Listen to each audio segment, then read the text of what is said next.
Jina lake anafahamika kama Ruth Odinga. Huyu ni dada wa damu kabisa wa marehemu Raila Odinga. Huenda msimu ujao katika siasa za Kenya, pale uchaguzi utakapofika, tukashuhudia mengi.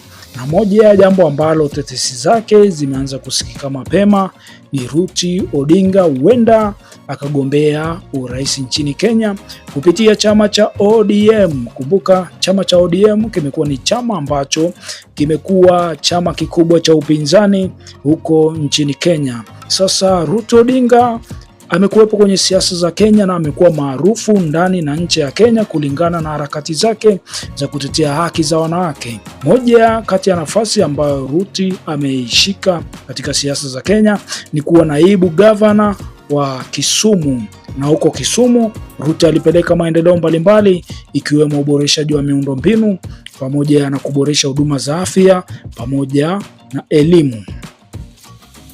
Ruth Odinga ni mtoto wa tatu katika familia ya Jaramogi Oginga Odinga.